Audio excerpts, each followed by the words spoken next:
Can't hear anything.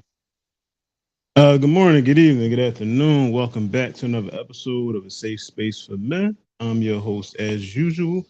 Please remember to rate, review, like, and subscribe to the podcast. I truly appreciate it. Uh, Shannon ain't on yet because I didn't see him. Did not see him. Well, what's going on, y'all? I'm having some technical difficulties because I can't hear a thing right now. But I hope everybody's doing well. I got a good show for y'all tonight. I'm actually only gonna have one guest tonight. My other guest couldn't make it. Tonight, Ant will be joining us at some point, but I'm not sure if he's on. Oh, there you go. I Euro, see him, but I can't hear him. you coming through clear. Oh yeah, this is not good. I can't hear you. Look at the chat. Okay. Uh, I can't hear nothing he's saying. I hear you. You can hear me? Yeah, I can't hear you. I can see you, but I can't hear you. yeah, I can hear you Oh, this is fine. not good. Give me 1 second. Shannon, can you take my screen real fast? Once again, I'm taking over this nigga show. What up, audience? What up, a safe space for men? Audience, got another great live show prepared for y'all. The live shows always take a little edge off. Yeah, it gotta be on his end. But no worries. How's everybody week going? Ron like to start up the show. Hope everybody having a uh nice well, I can't even say start to your week because we had hump day. Um, me myself just came back off of vacation. Quick little 4 days out of town, went to Texas. Originally planned to go to Houston, but went to Dallas instead because we thought Houston would be underwater. Houston wasn't in too much bad shape, but plans was already made. So, just rolling with the punches. But yeah, hope everybody's having a good week. Um with with Ryan, I never asked him the question or topics ahead of time. I like to be surprised, so all my reactions are candid. So that's where we are with that. But I'm pretty sure he has a good show planned ahead. But while I have you here, I should also hope to have you back tomorrow for the Ant Money Experience, 7 o'clock every Thursday live. Um, gotta work. I mean, I'll probably see if I can still run again tomorrow, but got another special guest. I'm gonna shoot for next week, but communication was a little off this week, missing pads, but got some great things planned ahead. What's up, yo? I'm back. Ant saved the day again. I appreciate you, good brother. Not a problem. Bro, I don't know what was going on. I think the You kids was kicked coming my plug through out. regular. So I whoa. Um Pause. That was yeah, crazy. major.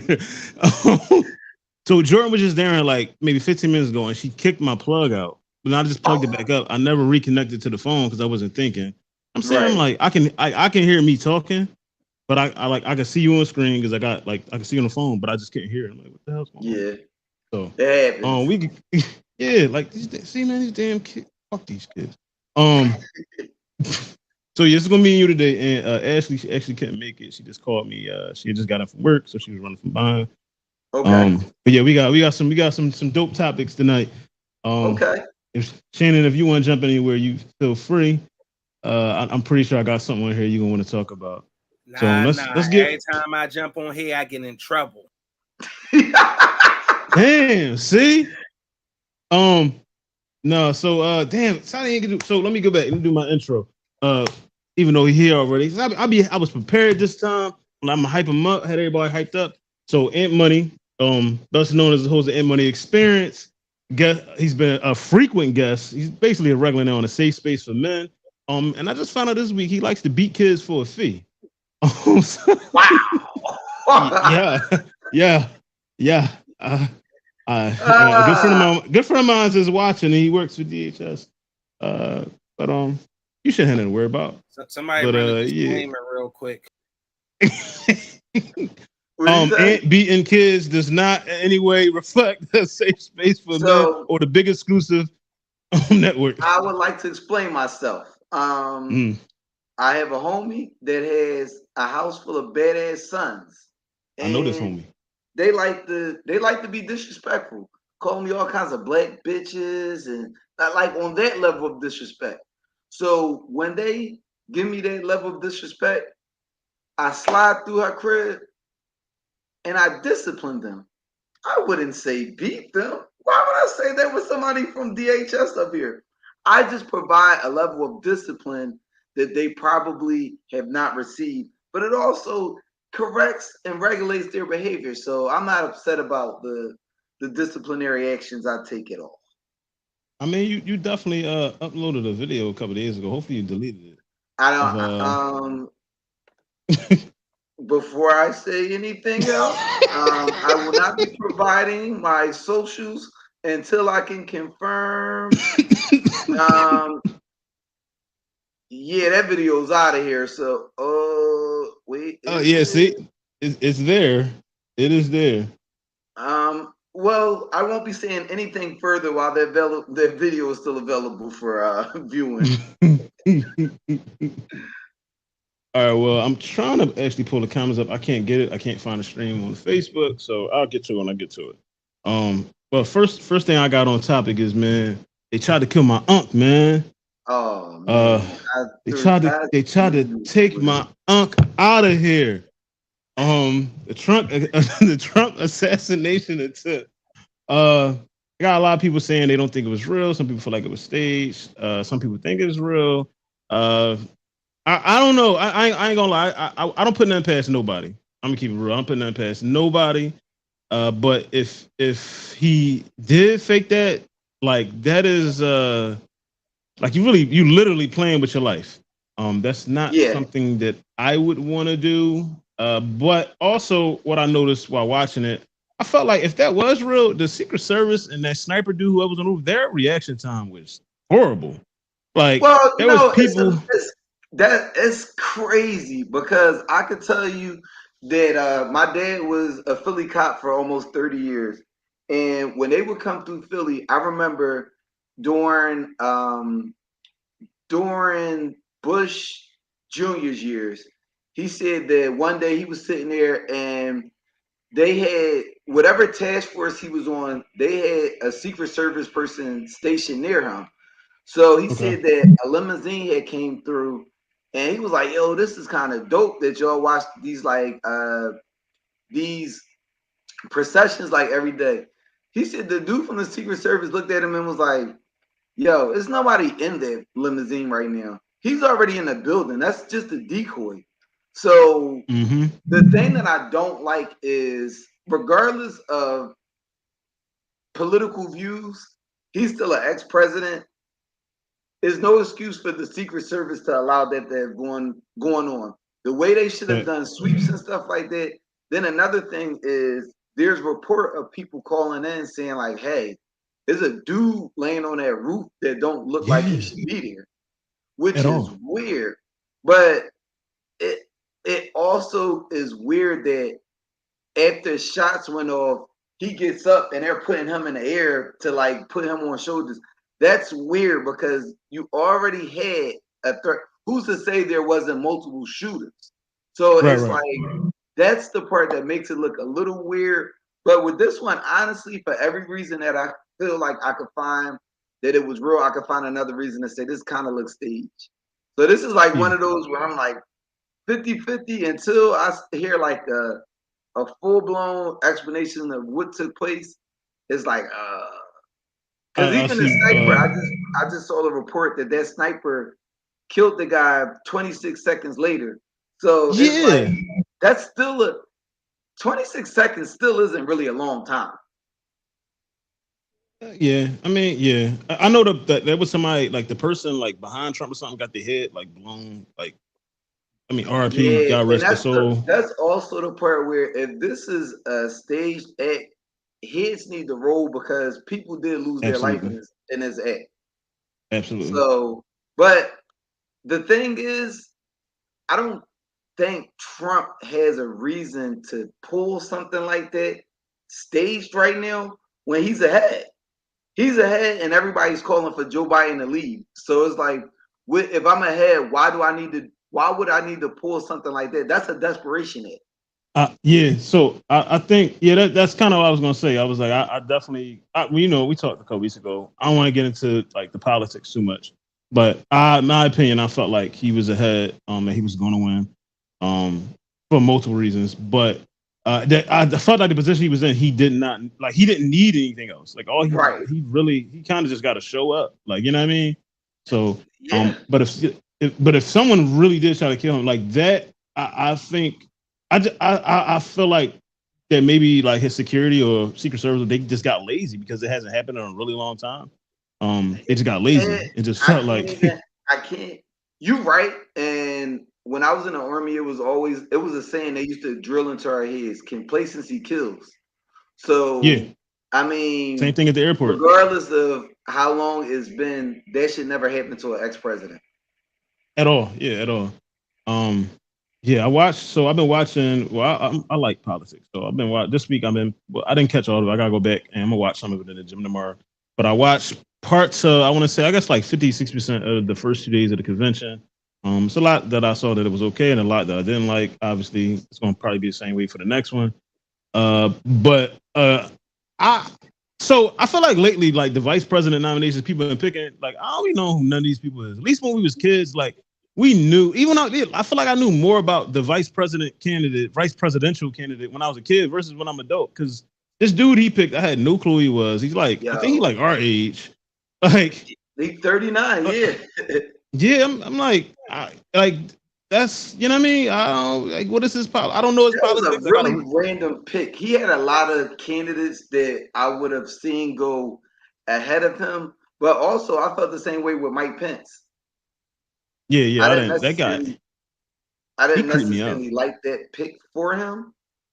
Yeah. But I mean, the thing I found weird is that it's somebody that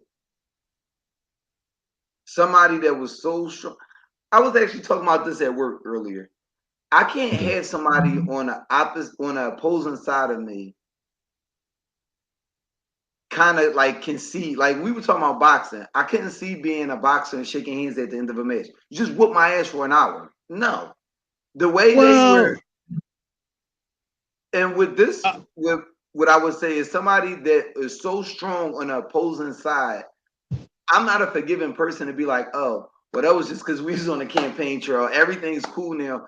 No, you was publicly speaking bad about me, and we weren't even running a race against each other. So I guess he definitely was. I think like it's kind of like the enemy of my enemy, the enemy of your enemy is my friend. I think that's, it's still my enemy. You said it right because you got to think about it's like if me it's kind of like if me and you beefing, but we both beefing with the same person. Like, all right, let's get rid of him, and then we can handle our business down the line. But I'd rather just be worrying about one person coming from me than two, if that makes sense. And then like to your analogy about like boxing and stuff. So like when you like train, like well, I mean, I was a lot younger, but being trained to like fight and stuff like competitively, like that's part of it is teaching you to be respectful and to like shake your opponent's hand, win, lose, or draw. That kind of like it really just builds up character. So that's why I was like that part. I didn't agree with you because it's like even if somebody did whoop your ass, it's like how many times you probably whooped the last 10 niggas ass, and you know what I mean they had to shake your hand. So it's just like when you in, it's no different than sport, football, basketball. Like when you don't want to be a sore loser, do you? I am a sore loser. Oh, no, right. I see. I only see. I saw. What's his name? I saw. Damn. Excuse me. I saw Shane Scott. He said he was triggered. Yeah, I know you're triggered. I know you probably got a lot to say about it. That's why I said you was welcome to come on.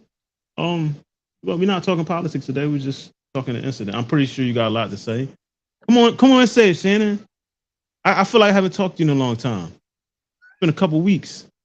I don't like where this is. No. he's there you go. My brother. So what are we talking about? First of all, I've been busy, man. like really, really busy, too busy. Which I mean, we'll get in that like in a cyber later, but just too busy. Kids, it's summer. Like I really, the more day by day, like I just understand why people are deadbeats. No,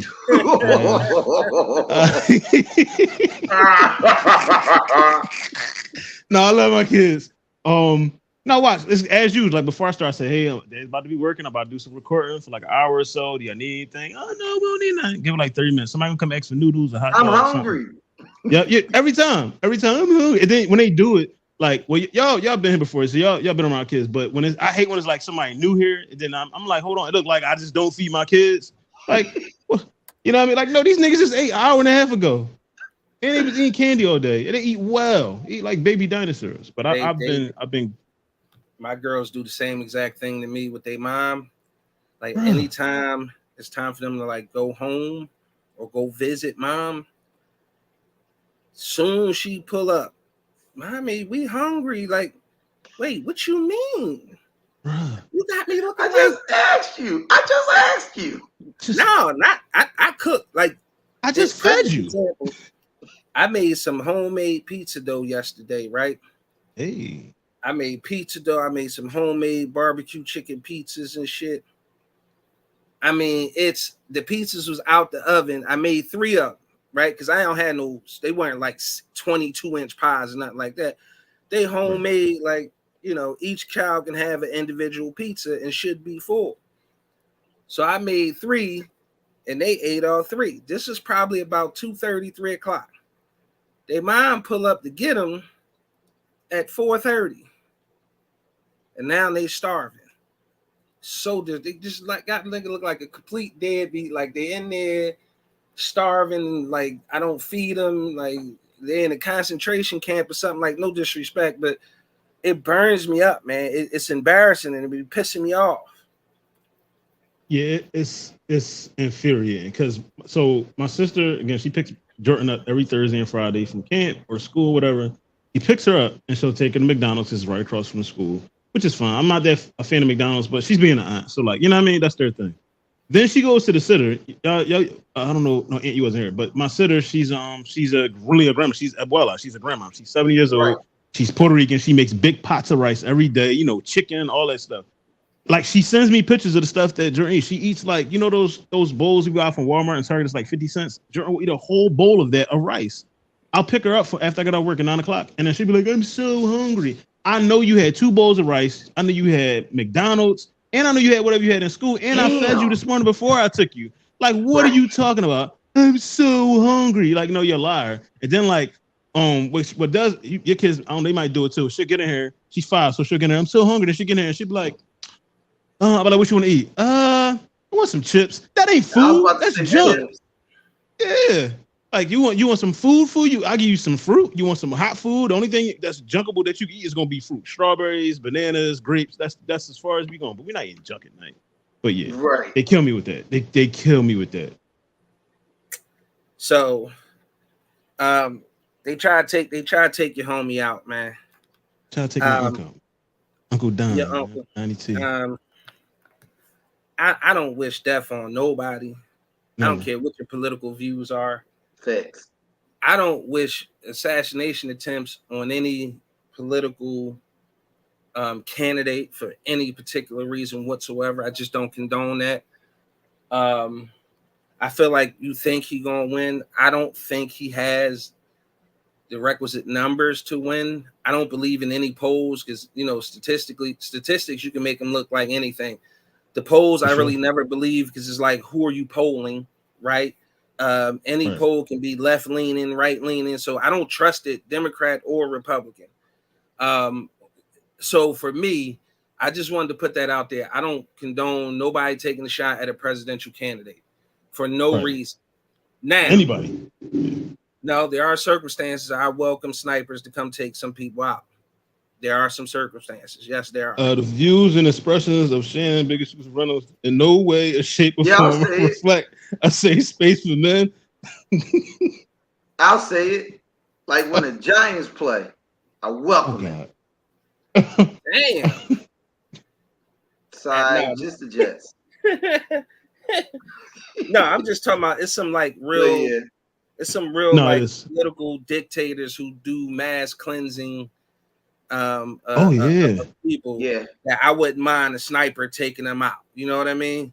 Just Yeah. because For sure. they doing ethnic cleansing or they trying to get rid of one group or they super oppressive and they starving people out, forcing people up and down a certain strip, and killing women and children, starving women and children. You know, in some cases, you know, I think a bullet is fitting. But in this case with the Orange Man, I don't think that was necessary. To me, I don't agree with any of his political views because I don't think he has any political views. I don't agree Okay. with any policy he has because he doesn't have any fucking policies. The only matter of fact, I'm lying. The one policy he does have is lowering taxes for the rich with this trickle down economics that scientifically, economically have been proven do not work at all. I'm tired of his scare tactics with all these immigrants taking all these black jobs. I just think he's just fear mongering, hate mongering, and he's dividing people. At the end of the day, I don't think that warrants anybody taking a shot at the man. If you want to beat him, it's like Ric Flair said: to beat a man, you got to beat the man, and to beat the man, you got to walk that aisle, baby.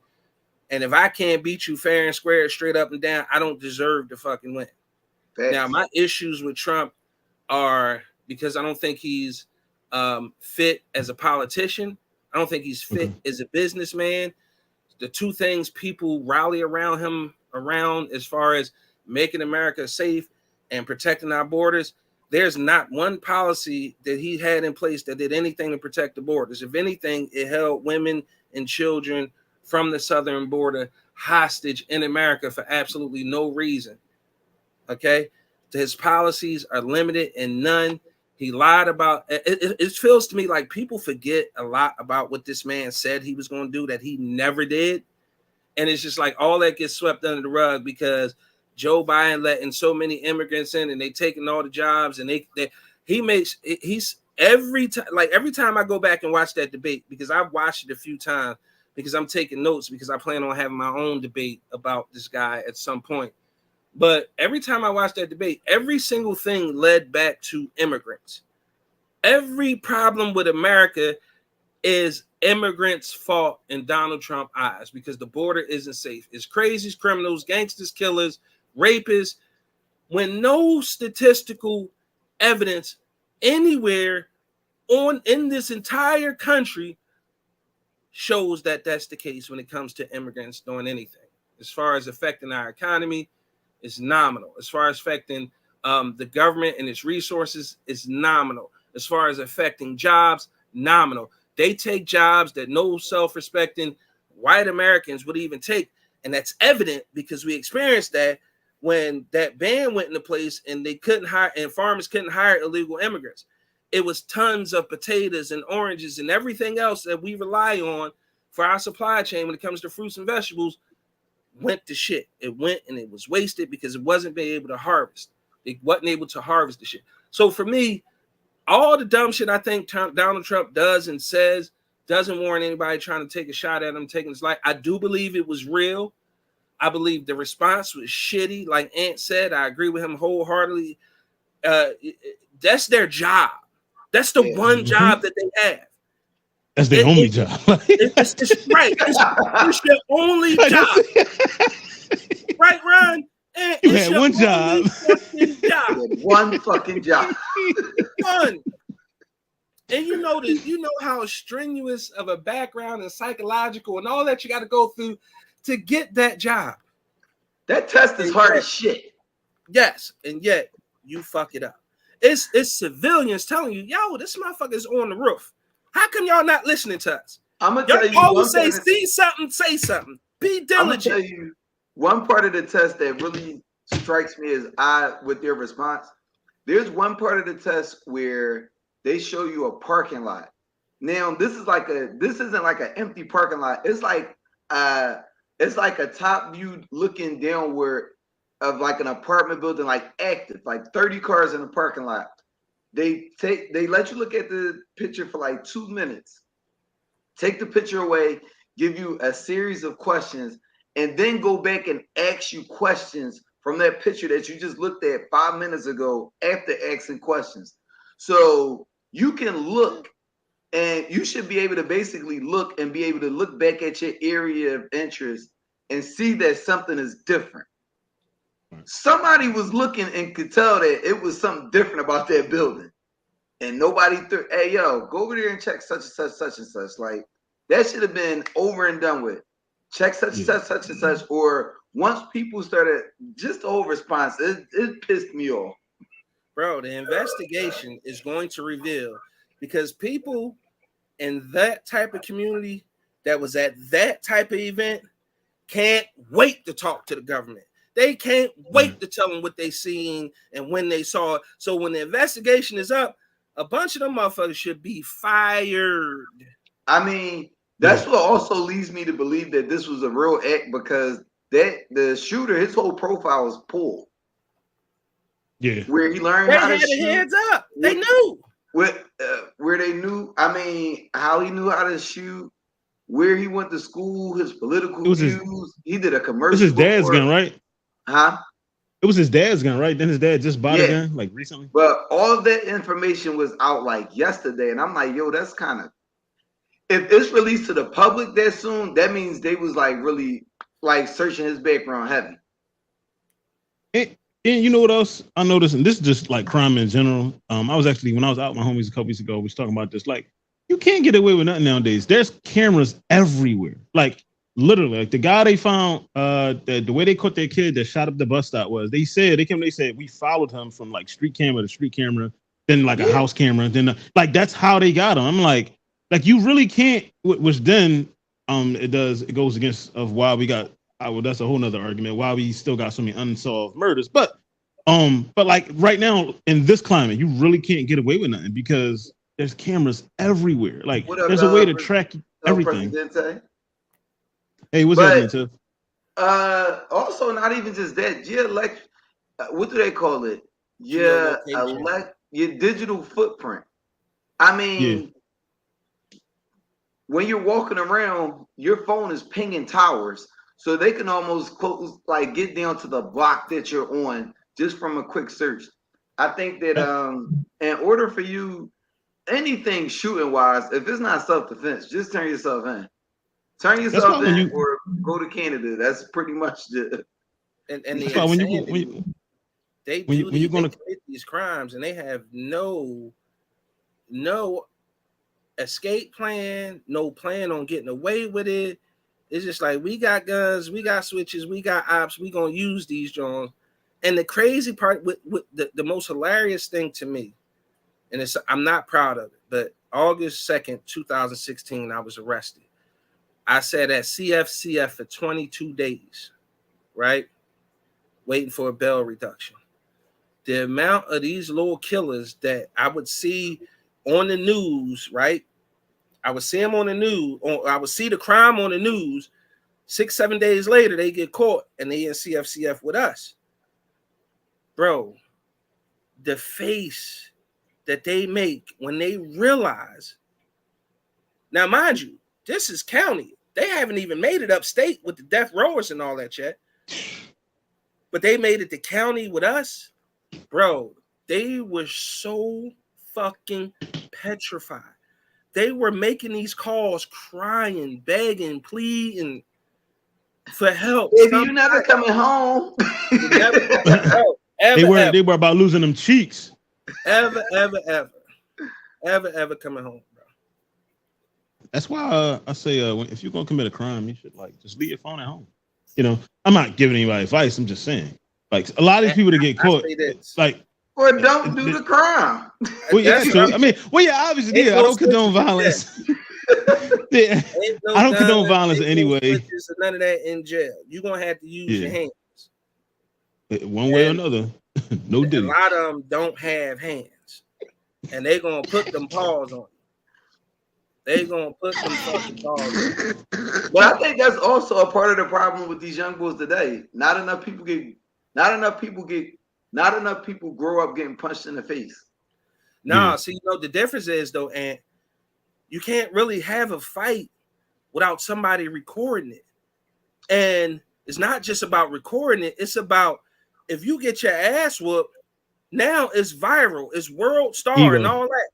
And now you feel like their whole persona, their whole being, their whole everything is wrapped in these avatars.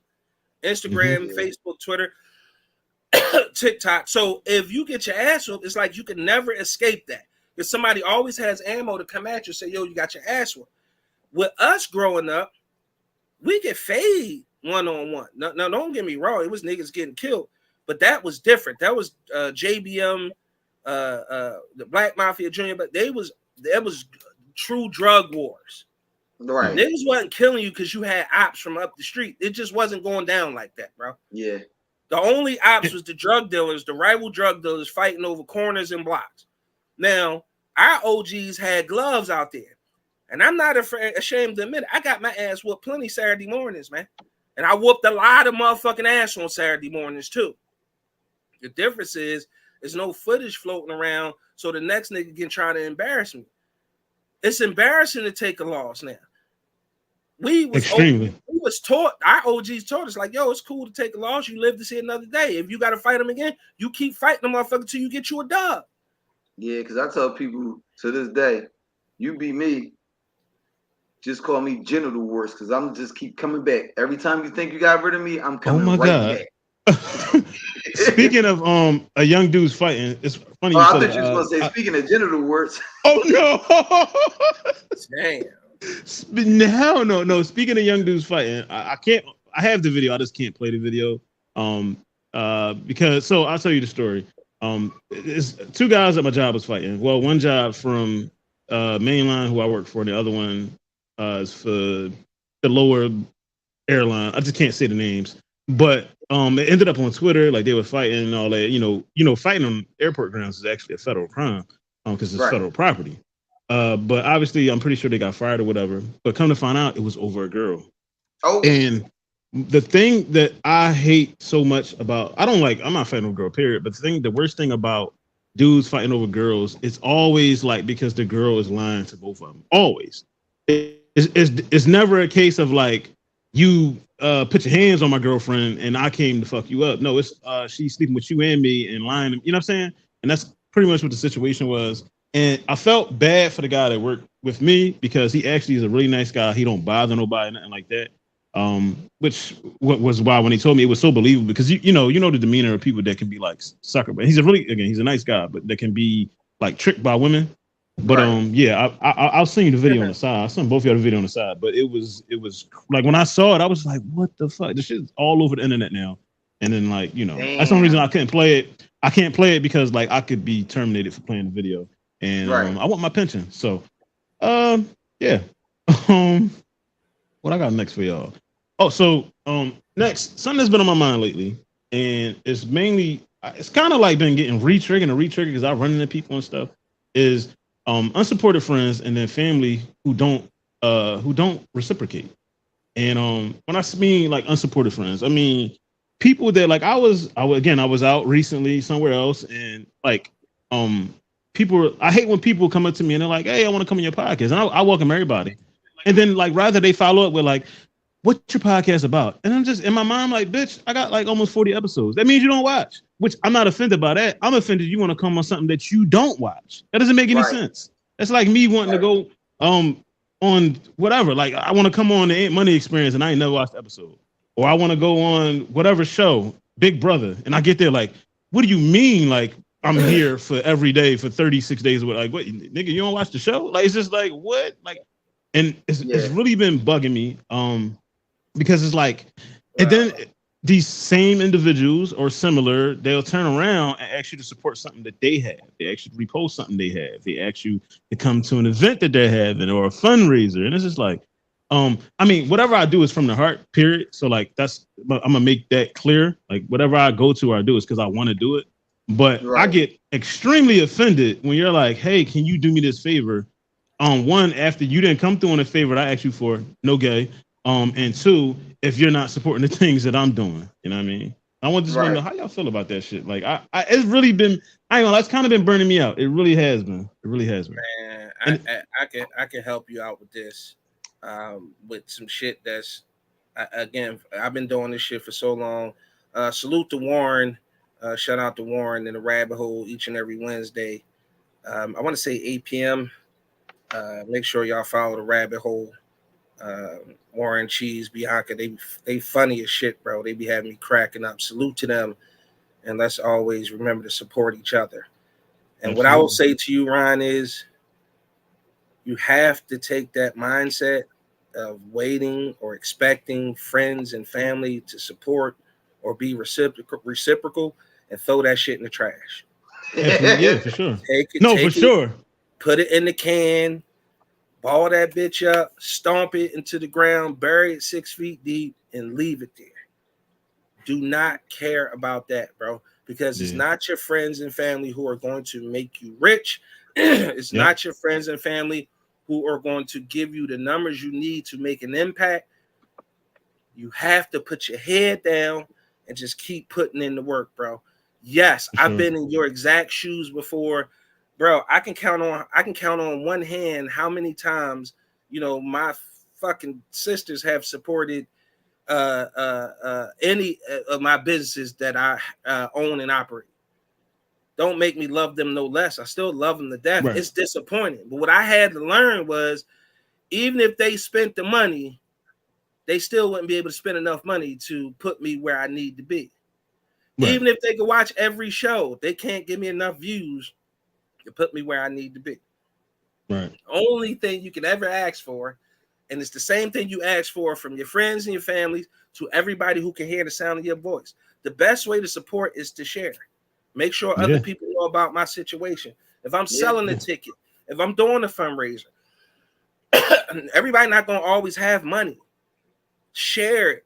That's the best thing a motherfucker do, because word of mouth and sharing is putting your business and your image and in your projects in front of other eyeballs that you wouldn't ordinarily have.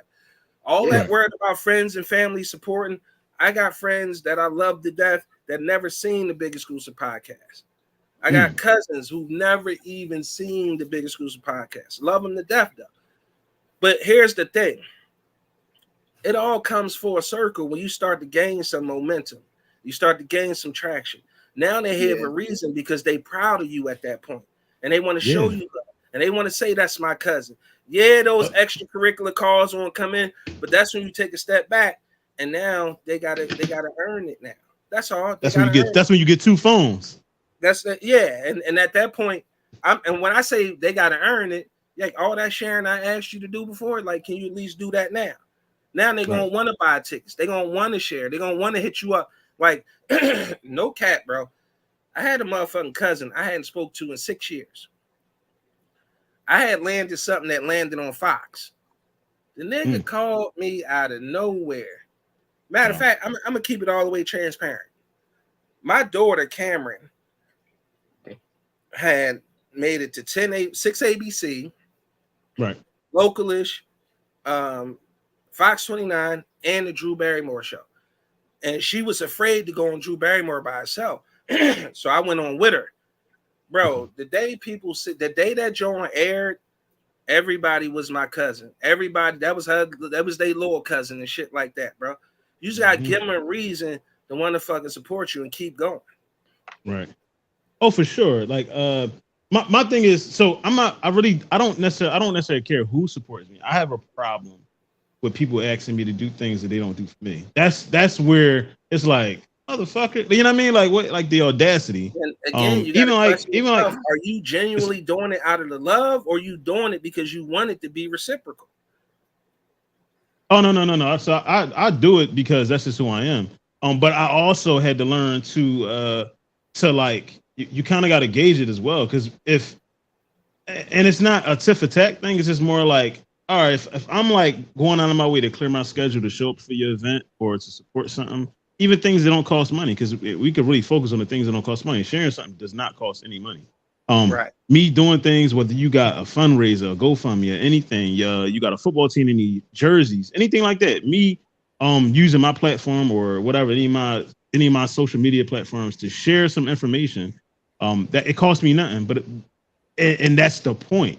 But to be more specific. And then when these same individuals turn around and do things like, oh man, my rent is short this month. Can you help me out? I've gotten so good at just saying no, especially when it comes to money. Like soon as I see, you can kind of see that coming. That text message coming was like, yo, bro, or hey, cuz. Like soon as I see those messages, I just sit there and watch the bubbles and wait to like the request come after that. You know what I mean? And it's just no. Like it's just no. Because I mean we can get real deep because for one, it's like the audacity. I'm a single dad. Yeah. Like if you know what I mean? Like it's like the audacity. You know what I'm saying? But also the audacity to again turn and ask me to support you in a way that you probably could never support me. You know what I'm saying? Or choose not to. And that's where like you got to draw the line and just be like, no, like I can't. It doesn't mean that we love each other any less or I don't fuck with you, nothing like that. It just means like, and actually I've learned that over this year of podcasting, everybody that I've met and I'm networking, probably besides Ant and Mel, I've met everybody that I deal with through podcasting or people that I've met through podcasting. You know what I'm saying? And that's great, like opening up different avenues and just different lanes of people to deal with and stuff like that, because everyone's like dope ass people. But that also speaks to like, again, when I'm even reaching out to ask people to, hey, I'm doing this special, you want to be involved? And people don't, you know what I mean? But like, I don't know. When I get that iHeart contract, don't you dare. Listen. Don't you dare. Don't you dare. Don't you fix your lips. And you got anything? I mean, I completely understand where you're coming from with that, because I mean, I don't really, with certain people, I don't hold it against them. It's like, yo, we've been where we've been for so many years. Like, if you support, but don't come over here asking for shit and you never support nothing I got going on. Like, some people I accept, like, that's just the way you are, but I just put them in a box. Like, Big Exclusive said, I show support just for showing support. I don't mind showing support, especially if it's not taking me like out of my way. I don't mind showing support. But you come across people where you're like, damn, I'm buying you little nasty ass platters, but I can't get you to watch my podcast. Cool. And nasty ass Alfredo. I just take those people, I put them in a box, and then I just leave it there. I just know not to go back and eat none of them nasty ass platters anymore. That's just kind of the way I treat it. I feel like we just offended like 30 people that sell platters. They're gonna think you talking. I couldn't think of another example. Nasty ass platters. The first thing that came to mind. Another thing I peeped, and I was actually talking to a relative about this, because we kind of shared like the same opinion. It was like just talk like, because again, when I have like things for my kids or whatever parties or whatever I'm doing, whatever I'm throwing. I never, especially like when the gifts are for my kids, I don't, unless they're like the small kids, that's the only time I check the gifts. But the kids the gifts for my big kids, I never see them. I don't check them because they're old enough to get their own shit.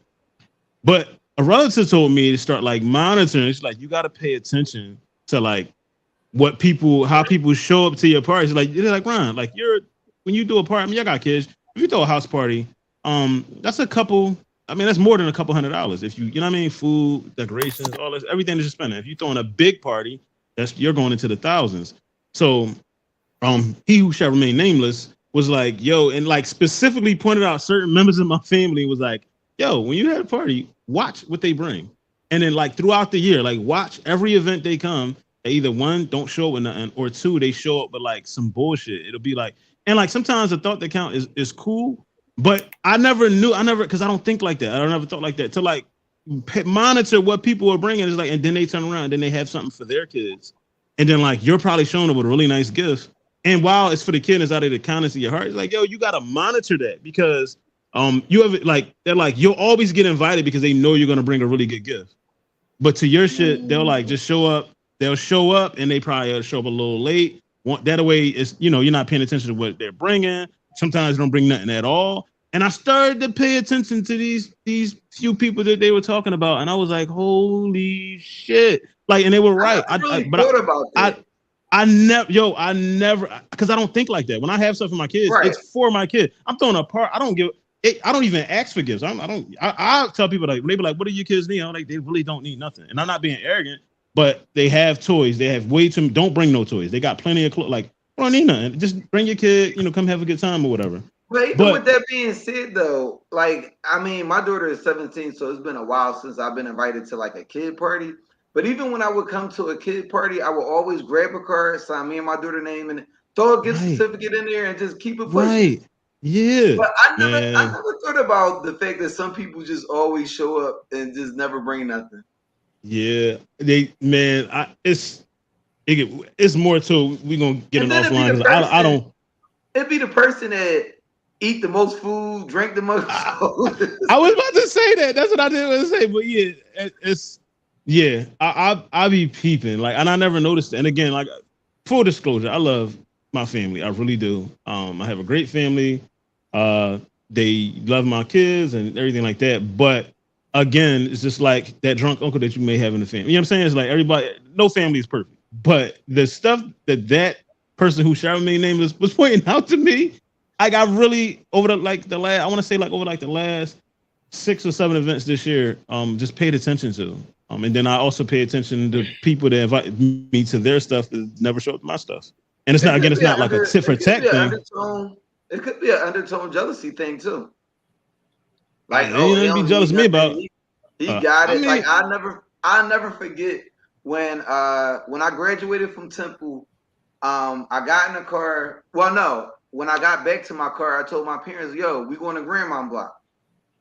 I go around there. My aunt like, "Oh, nephew." She didn't even graduate high school. So the fact that she was able to put on my gown from Temple, she was real happy. So I'm going around, I'm dapping my cousins up, and I had one cousin look at me and was like, "You just gonna wear that joint all day?" Dog, I just graduated from Temple. It was one of the happiest days of my life. I'm not coming around here to be like, "Fuck y'all, I graduated, you ain't doing shit." I'm like, "Yo, one of us made it." I feel like if one of us made it, we all made it. And he was just like, "That joint look corny as shit." And I'm just like, hating ass bitch. And then it was funny because my family is real fragmented. So I know that if certain things happen on one side of town, cousins from the other side of town just aren't going to go. So I had a party, and I had a graduation party in Fairmount Park, real central. So my cousins from uptown, y'all can come through Lincoln Drive and get there easily. My cousins from North Philly, y'all literally can almost skip to where it was at. And like none of my cousins in my age group showed up. And that shit was wild to me because everybody there was like older aunts and uncles that was happy for me. And then like friends. And I was just like, damn, now let me not say that because a couple of my little cousins came, but cousins my age, I'm like, damn, nobody. I just graduated from college. I'm the only person in our generation. And I was like, yo, the crazy part is I happened to go around the corner to my aunt's house afterwards, and they was having a block party out there. No, not a block party. They was having a cookout, and I was like, damn, so y'all even had the audacity to throw a cookout on the day that I'm having my graduation party. Yeah, that's shady as fuck. I said that was wild, but it taught me a lesson because I never seen the hate. I actually in this moment I kind of just realized something else I'm gonna just start doing. I gotta just like that's my circle, like whatever the circle that I'm creating or the circle that I already have, that's just who I gotta like invite to stuff or do shit with and for because those are the people like I'll use you for prime example. I text you even I was late. I texted you yesterday, yo, you want pot tomorrow? He was like, yeah, you know what I mean? And it's like right. You know, no issue. No, I got you right. You know what I'm saying? It's like those people that you kind of gotta like keep around. You know what I'm saying? Because those like whoever is showing up, you know what I mean? Genuinely, that's who you gotta like keep in your circle. I'm still having trouble seeing the comments. I'm trying to catch them. Like I see them pop on my phone, and I try. He's not for some reason now popping up on my laptop. But we good. What I got for you next?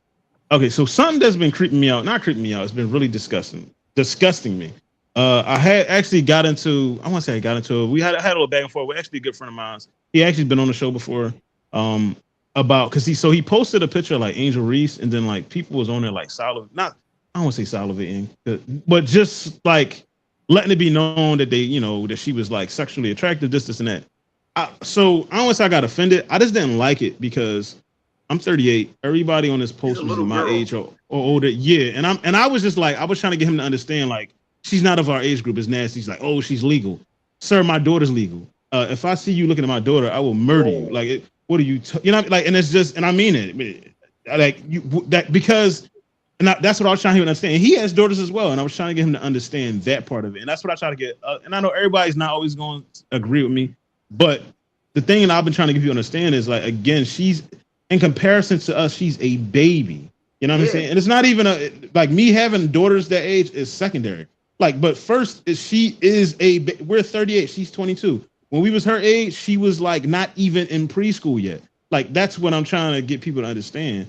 And I mean, just living in the DMV, I damn near watched her grow up because she's been a phenom for a long time. So in high school, she was getting highlights. In college, because she started off at University of Maryland. So when she went to LSU, I was like, wait, why she look familiar? And then it dawned on me who she was. So I mean, I think I don't understand why certain people, because I've actually had an argument with somebody recently. Like I was asking, like, what's the youngest you would go to? And he said like 22. And I was like, nigga, you nasty. That's kind of wild. And you're mid to late 30s to be willing to take down something 22. Like I'll never forget. I think I told this story on my podcast one time. It was like 2 years ago, and this girl was celebrating her 21st birthday party, and it was New Year's. So I had I was like, hey, I'll get you a drink. Just on something like, yo, you out. This is one of your first legal drinks. So she was like, I think I said something like, oh, what's your Instagram? So she was like, all right, but let me get your phone number. And I'm like, no, we could be Instagram friends, but right. And I was talking to my homie Nikki, and she was just like, yo, you was old enough to be that girl dad. And I was like, I wasn't looking at her like that before, but that thought alone was like kind of disgusting to me. Right. Shannon, you still there? Yeah, I'm still here. Go ahead. No, I was gonna ask you, can you share the stream through the page, through the podcast, through the network page? Because I can't see the comments. That's the only way I'll be able to see the comments. I don't know why. Like I can't see them on here. I don't see it nowhere. Like I'm on YouTube. All I get is the YouTube comments. Like all the ones that come. Like when I'm on. Like if I was on my phone, I could see everything.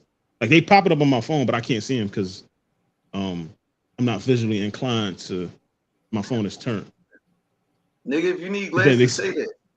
No, my phone is facing the other way. The only reason I see it because there's a mirror.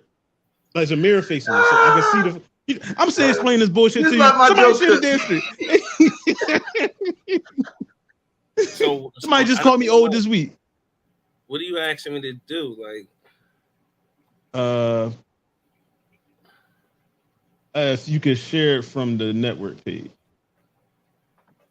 Share or from somebody, because normally when I'm watching the comments, I'm watching it through Facebook. Right now, it's nowhere on Facebook. Like I shared it through YouTube and Facebook. When I click on that, it goes YouTube. It's not on Facebook. Yes, yeah. When I share it on Facebook, it shares the YouTube page. But however y'all be doing it, it come up like if I click on Facebook, it stays on Facebook, and I can see all the comments. That's what I'm saying. If I go to YouTube, it only shows YouTube comments on my side. But like all the things y'all saying, y'all I gotta find like that meme for you, bro. All right, it's all good. But let us know. Here we go. Let us know how you feel about Angel Reese. What's going on, John? Here they come. You see this? And I have some strawberries. Go get them. You can reach them, right? Don't touch none of them cords. You're gonna shut the show down. Go ahead. Watch your step. Go ahead. Watch your step.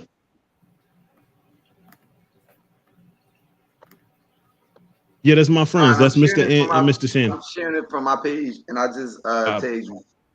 I appreciate you. Can you see it now? I'm about to check. I'm pretty sure we should. What's how I find it? Okay, what is?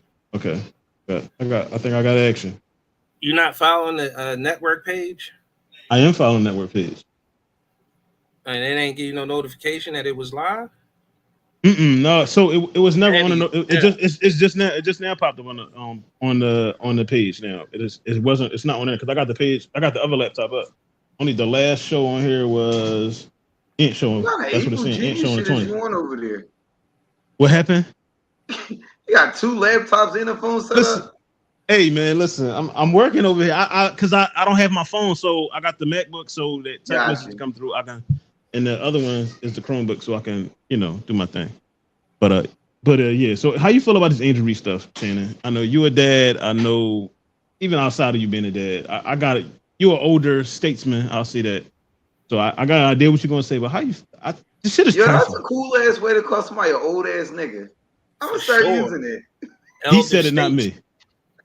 Elder statesman. Yeah, you know what I'm saying? The way I see it, man, the internet is the wild, wild west. I really can't give a shit about too much that's going. Like for me, it's just entertainment and promotion. Okay. So entertainment, marketing, and promotion. And one thing I know for sure, 2 I know for certain, is that niggas is gonna be savage, no matter what. Personally, true. I can't look at that girl like that. I, for one, am a fan of her play, so I like watching her play ball. I don't look at her in that way. As far as younger women go, period, it's hard for me to look at them that way. Right. Especially having daughters, and I think that's a girl dad thing, because you always have your daughters in the back of your mind. But I just know niggas is just gonna be niggas, and they just gonna be nasty and savage, and they don't care. And I just try to stay away from it. Like I try not to let that type stuff hit my algorithm, so I'm not exposed to it. Like, a lot of nasty old men out there. Yeah. You know what I mean? And they live for shit like that. Live for it.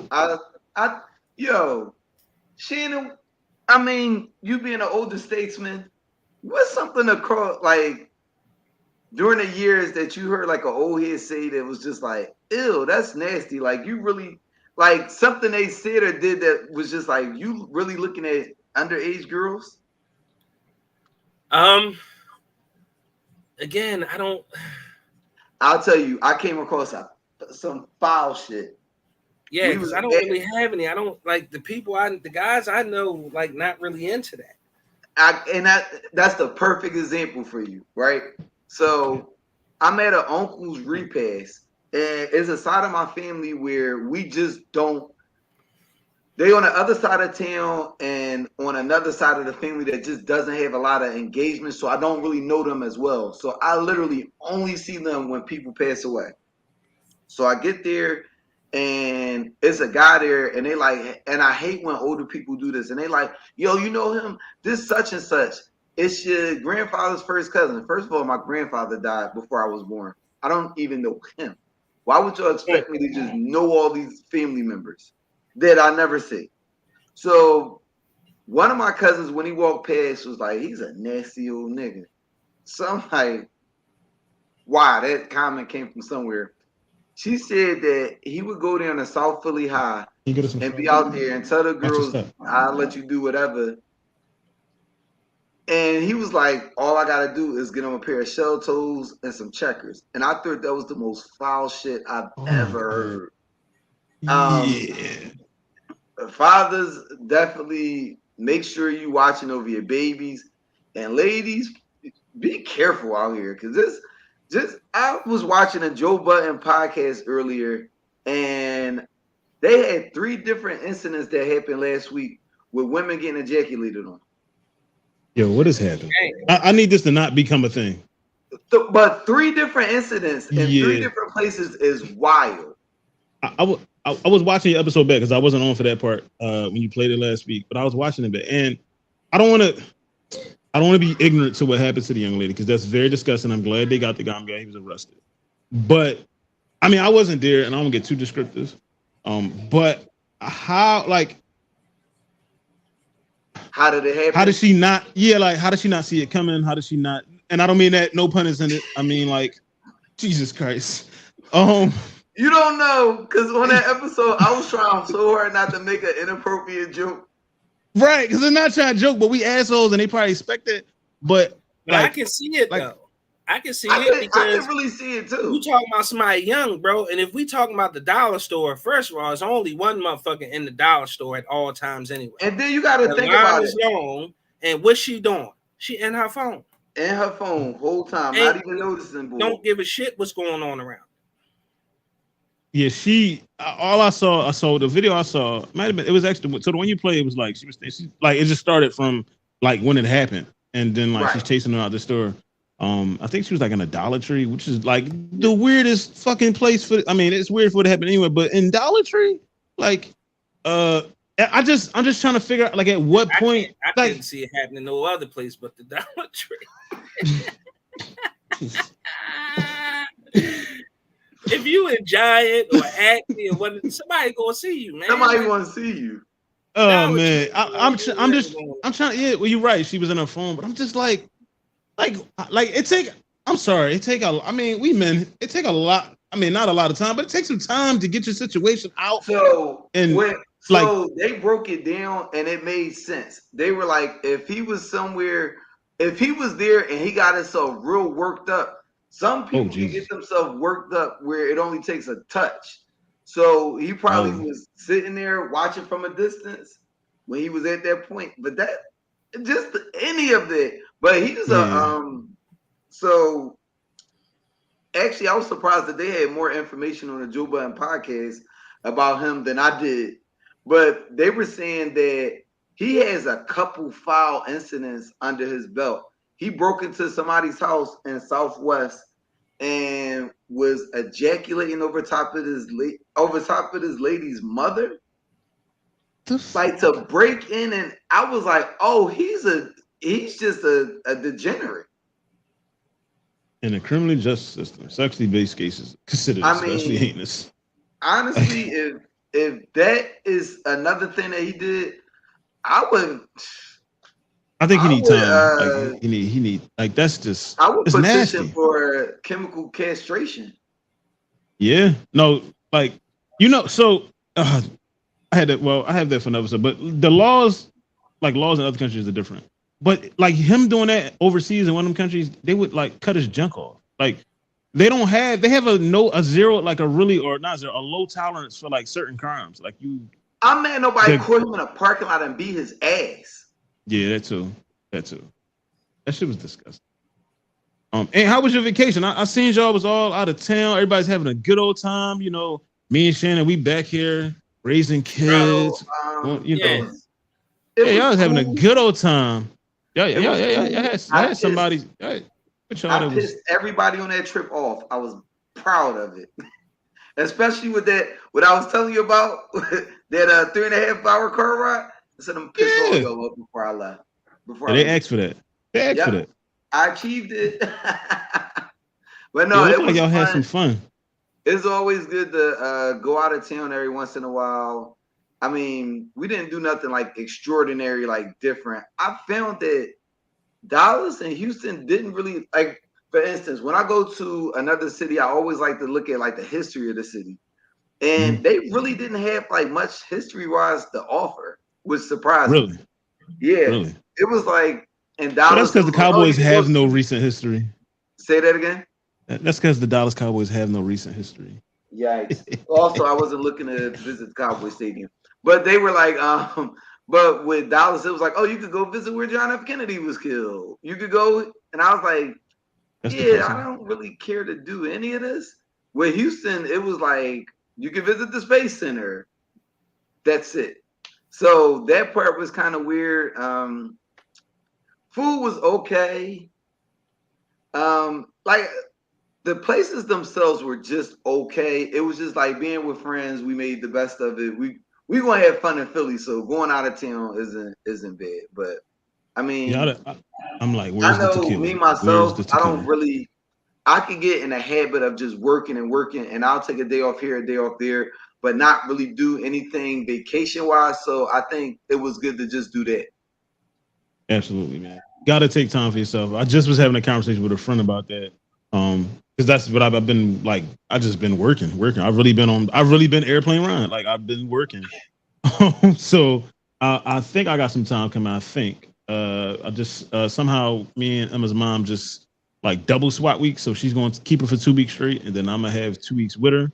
I think the 2 weeks she's gonna be with her mom. I think I'm gonna go somewhere. I gotta find her, and I'm just these other kids, they just got to go with their other parents or something. I don't know.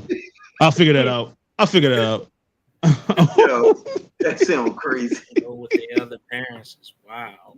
I got a sitter. Oh, well, I really just gotta get a sitter for Jordan, and I have that. But when the teenagers is cool. I got cameras here. I'll leave them money for food. I'll cook food for a week or 2 or a month, whatever. That'd be good.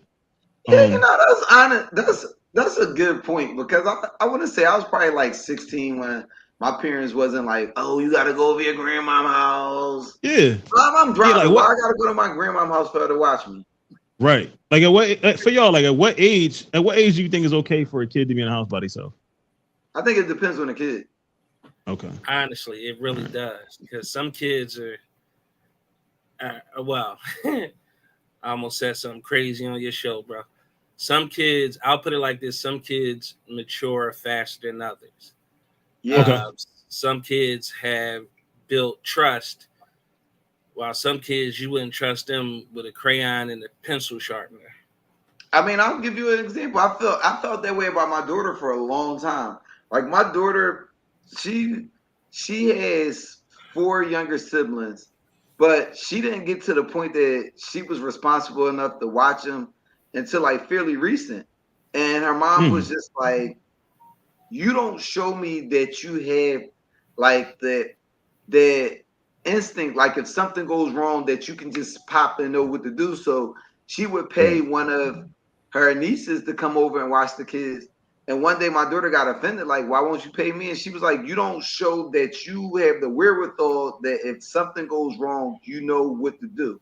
So I would say with my daughter, she's 17 now, I would feel comfortable with her mom going out of town and leaving her home at this point. Okay. But it took some time for me to feel comfortable enough to be like, yeah, it's cool, do that. Yeah, with my daughters, I feel like they are extremely mature. I'm comfortable leaving them for maybe an hour and a half, some quick turnaround. I wouldn't leave them for days on end. Like, nah. Yeah, they still kind of young for that. Yeah, but I feel like they're really mature. But I think a good age is just people. I put it to you like this: people know their kids. Like, Ant can tell you, he just told you, like, just recently with his daughter. Like, I'm super confident in mine, just for not long periods of time. People know their kids. You just have to know what they're capable of. Like I said, my nephew, man, I wouldn't let him watch himself in his room for an extended period of time. Like, you got to check on him. Like, nigga, yo, what you doing in there? Keep the door open, kind of thing. Like, oh, shit. Bruh, like anything bound to happen. Oh shit. So the next thing I got for y'all is the Stephen A. Smith thing that I wanted to get in on. Let me see if it's gonna play. I got something. Now I thought Stephen A. might have been your homie, man, because the way he talked about your own. I'm gonna play the audio real fast, and then I'm gonna get in. I'll tell you what I think of. My view on my brother Stephen A. Smith, I vacillate, because 1 minute he'll say something that I say good, like when they gave Steve Nash the Brooklyn Nets coaching job, and he said no black man gets that job with no experience, and you're going to coach KD, Kyrie, and James Harden. No black man gets that. Good job, Stephen A. And then he'll go right back and do something coonish like this. If BET wants to honor OJ, let them honor OJ. White people honor white people who are guilty of things, right? And let us be clear, did not OJ get acquitted? He was found innocent. He was found innocent. So Stephen A., if OJ Simpson was found innocent for the murder of Anna Nicole Smith, I believe the name was, what was the name? Murphy, Nicole Smith. Nicole Brown. Nicole Brown. Yeah, right. Well, forgive me for getting the name wrong. Yeah. But if he was found innocent in a court of law, how can you come back, Stephen A. Smith, 30, 40 years later, and say BET was wrong for honoring the man when he was found innocent in court? So you're parroting a white supremacist narrative. I need Stephen A. to pick a side and stay on it because he floats back and forth. Now, to his credit, at least he does float. Some of them don't even float. They go hard on the white supremacist narrative and stay there. Stephen A. go back and forth. I need him to pick a side because every time I'm proud of him, like Stephen A. did a good job today breaking this down from a racial standpoint, we go right back to Coonan. So I just need him to pick a side and stay on it because I don't know where he stands. Well, God bless the dead, but some people would say, well, now, Dr. Umar, you defending the bunny hopper and OJ. Great question. I'm not defending the bunny hopping aspect of OJ. I'm defending the fact that OJ Simpson is a black man. And when I'm dealing with issues of black men or black people, what they do to one of us, they can do to any of us. And that's why when I look at Jonathan Major's situation, if you would, he had no business bunny hopping. But does that mean his career should have been destroyed over that incident? All right, so he was going to go on and talk about Jonathan Majors. That's not really too relevant now. But so Stephen A. Smith, I'll give you the good and the bad. So obviously very successful. He's a very successful brother, black man. Come from nothing. I believe he's from New York. I think he's raised by his mom. I'm not sure if he had his dad around. I'm not too sure about that. I didn't do that deep of a dive on his background. But I know he's a father. He has daughters. I know his mother recently passed. I think within like the last 6 years. There's some good to him. There's some bad to him. My problem is that like when he does dumb shit or says dumb shit or does bad, it like completely like makes you forget about all the good. And while he really does do good things. And they're like players that say he's a solid dude, this and that. I feel like he picks the wrong time. Like OJ is dead and gone. And like he was upset literally. So I had to go back and watch because I hadn't seen the BET Awards. I had to go back and watch. I'm thinking like they did like a big like monologue on him. Like all they did was tribute. Yeah, they just put his picture on the screen 5 seconds. like 5 seconds. It's the same way like when a wrestler dies before wrestling come on, it's in memory of so and so, and they get on to the show. I'm thinking like they must like, what did BET do? I go and watch. I'm like, he's upset about this. And I also think I get he works for the, Disney, ESPN, like the big corporation, but I think he panders to them sometimes. And something that I also saw. So I saw that Ronald Goldman's dad was mad and Nicole Brown's sister was upset. And I'm just like, you bitches ain't never watched BET. You know what I mean? Like the first time y'all probably even heard of BET was when y'all heard that they did this on there. OJ Simpson, when he retired from professional football, I believe at the time was considered a top 3 or 4 running back of all time. I think his numbers supported it as well, if I'm not correct. I believe he was like 2nd or 3rd in rushing at the time, like all time. He was a great football player. Do I condone what he allegedly did? Obviously not.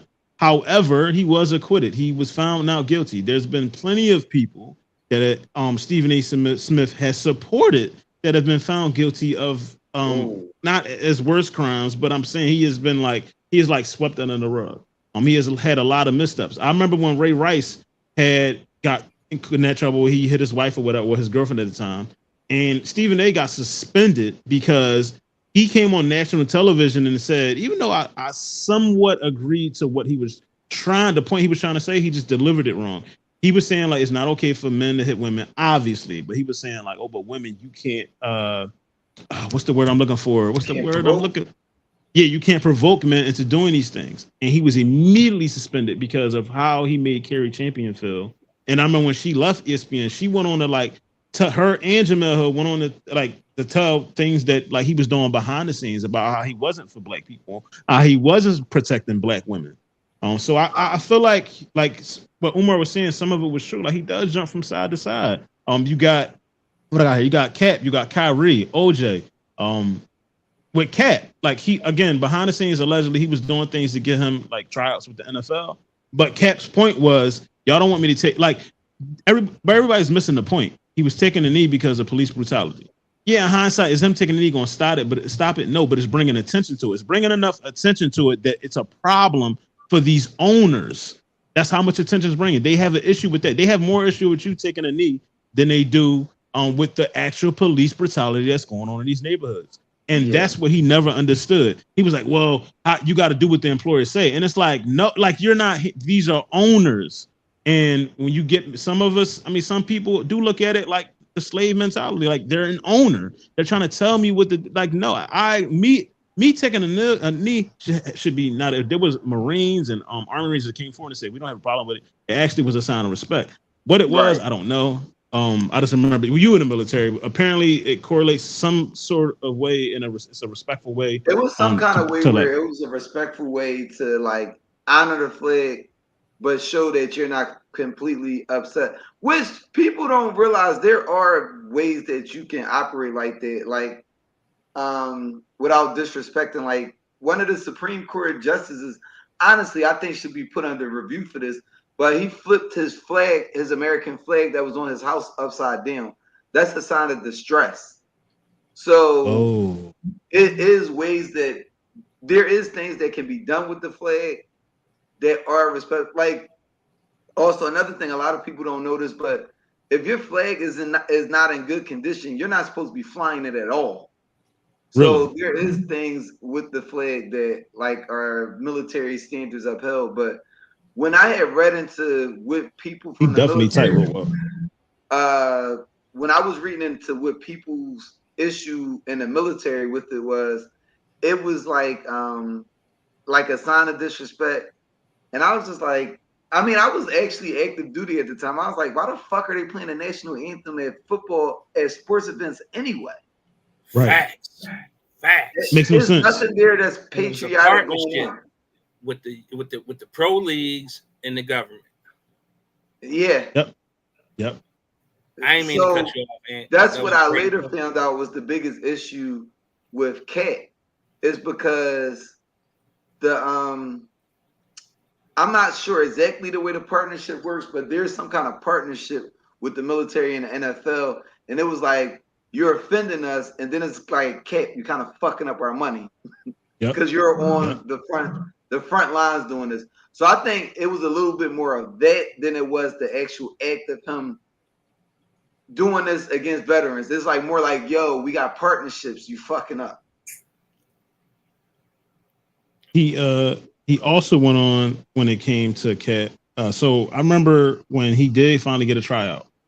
So they changed the location of the tryout, I think like less than 24 hours out, like where it was going to be at, because they wanted to control the narrative. So, and they didn't want to allow him to bring in any of his cameramen or anybody, you know, they only wanted to do it. And what he was trying to explain was the NFL wanted to do that because if they're the only ones recording, they're going to make it seem like his throws, like they're only going to show all the bad shit, all the missed throws, all the miscues. They're not going to show all the good shit that he did. They're going to show all the bad. So he went to a college and did the whole workout. Had scouts come there, his separate scouts and everything, and his own team came and recorded, and they put it out there. And of course, obviously, he hasn't been back in the league, but I don't think they was ever going to let him back in the league. Like he was too outspoken. I don't know why he would try. Right. I think that he was never going to be let back in the league. You know, as a quarterback, once you like not getting reps for a certain amount of time, and not to say that it would be impossible for him to get a job, but once you go a certain amount of time without getting real reps or even practicing with teams, it's like you kind of washed. But it was like also you made a big deal of not wanting to be there anymore in a way. I don't, let me not say that because I don't know that to be exactly true. But he opted out of his contract. He was like, I hate this job. Why would you want to go back to it? That's the part that was weird for me. I can understand having a love for the game, but if I'm at my current job and I'm like no longer happy with the environment, I'm gonna try to get another job. It may not be the same echelon as Prestige, but I don't want to be here anymore. So I gotta take whatever comes with it. So what he did was he had a contract, like a player option. It was for like $19 million. He opted out of that to become a free agent. I think he thought he was like, he didn't understand. I don't think he understood the climate. He didn't realize how serious like the owners were taking it. He thought he was getting a contract. I think he was tone deaf. Maybe, yeah, okay, yeah. Because I've turned it down $19 million. That's a lot of money to walk away from. Like I don't care who you are, because you could literally just opt in and make him cut you. Why wouldn't you play the field to check the temperature before you completely do that? I'm pretty sure if his agent would have been going around to other places, which he should have been trying to figure it out, he would have knew, you know what, that's not a good idea. Let me just take this bread over here. Yeah. And another thing Stephen A. did when Kyrie, and we talked about it, I think that's when I came on, Kyrie and the Vex. So he was like going off on Kyrie for like weeks and weeks, and Draymond Green, weeks about not getting vaccinated. Andrew Wiggins not getting vaccinated. Oh, you're stupid. Oh, you're this. Oh, you're that. And in the long term, like I didn't get the vax because again, I mean, Shannon said all the time, it's easy to just Google stuff. I Googled it. I looked it up. I wasn't comfortable with what I saw. You know what I mean? Like for me, it wasn't the best thing for me and my family. And in my opinion, I think the people that didn't get the vax made the right decision. That's not to say that people that got the vax made the wrong decision, but what I'm saying is like there's anything that like constantly has to change or like people are like having like side complications with, I think that's a problem. That was supposed to like save and be preventative. I think, Bro, yeah, I think, but that's the thing with every drug. Well, I was about to say that's the nature of medicine. That's just the nature of medicine. Like, no, I would say more so than that, where I didn't have a problem with people that said they weren't going to get it, is they didn't test it long enough. right. That was my major quick. issue. It was out there really quick, and I just felt like it wasn't enough research. But I mean, honestly, once they told me like, "Yo, you got to get it or collect the unemployment check," I was like, you know what? There's so many different vaccinations that live in my body via the military. This vaccination don't even stand a chance. Just give me the shot. So to bring it full circle back to Stephen A. I feel like Stephen A. He has so many major missteps when it comes to the Black community that he's detrimental, in my opinion. I'm sure I can only speak for me. The way he handled the Kyrie situation, the way he handled the Kwame Brown situation, the Steven Jackson situation, the weed conversation, the collective bargaining situation when it came to the NBA and NFL, the TO situation. What's his colleague? The guy, Max Kellerman. Max Kellerman situation. Like Stephen A. arrogance, I think, comes from a place of extreme insecurity. And I feel like a lot of his missteps are so egregious because it always feels like it's a black on black crime. Stephen A., there was a young man, and I don't want to say his name, but he was being investigated for having sex with an underage woman. That young man is in the NBA on the current roster. Josh Giddey. I wasn't going to say, okay, well, Ron said it. Stephen A. Giddy his ass the fuck out of there. Stephen A. refused to broach the topic at all. And what bothers me is Stephen A. has no problem tearing down so many black men, especially when it comes time for them to get their money. Oh, Well, if you look at a lot of the shit Stephen A. was doing, Kyrie was up for a contract. Yep, a big Supermax. damn. T.O. Look at T.O.'s situation. Allen Iverson can, the weed. You got to stay off the weed. Yeah. Like he was so like Stephen A. to me is just detrimental to the community. Has he done some things? Oh, I'm sorry. I think he has done some okay things. But let's not forget, everything that Stephen A. Smith does is self-serving for his own ego. Yep. For his own, even this last thing he got into with this black woman live on air was self-serving. He wanted to say nobody was talking about the WNBA but me, this, that. Stephen A., that's just not true. Oh, she shut him down. McNutt. Her name McNutt. Monica McNutt. Exactly. Monica McNutt, yeah. And he wants to believe that he was the first to do everything when it's just not true. Stephen A., you thrive off of controversy. And now that he's up for a contract, he wants to say that Faison Love and Willie D is fucking up his money by going back and forth with him about the OJ tribute thing. It wasn't even a fucking tribute. Right. They posted a man named Rest in Peace. And I say all that to say this, and this brings me full circle to my point. At the end of the day, at what point do people stop being human and become gods that are infallible? Because I'm going to tell you one motherfucking thing. I don't give a fuck what happened to Bill Cosby. I'm going to be grateful to Cosby, and I'm always going to give him his flowers for A Different World, The Cosby Show, and all the other things, his comedy specials, and everything else he did. What that man did in his personal life, he was tried for. Okay? R. Kelly, you can't get me to stop listening to the man music. I'm just not like, for me, I can separate the art from the person. Yeah, it came from that person, but at the same time, art affects everybody differently, especially music. And I'm sure in people who are my age bracket, R. Kelly was the soundtrack to our first when it came to a lot of fucking things. So you're not gonna have me go against him. So my question is, I swear I gotta stop you.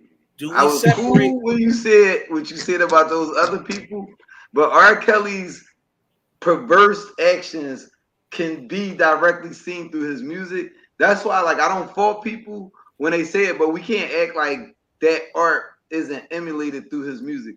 Bill Cosby, the things that he was convicted for and accused of doing couldn't be seen in the art he was presenting. You can see a direct correlation in what R. Kelly was doing in his perverted actions and his music. And again, like I said, that shit was still the soundtrack to a lot of my first growing up. So, so the attachment is something that I can't sit here and act like I can just break.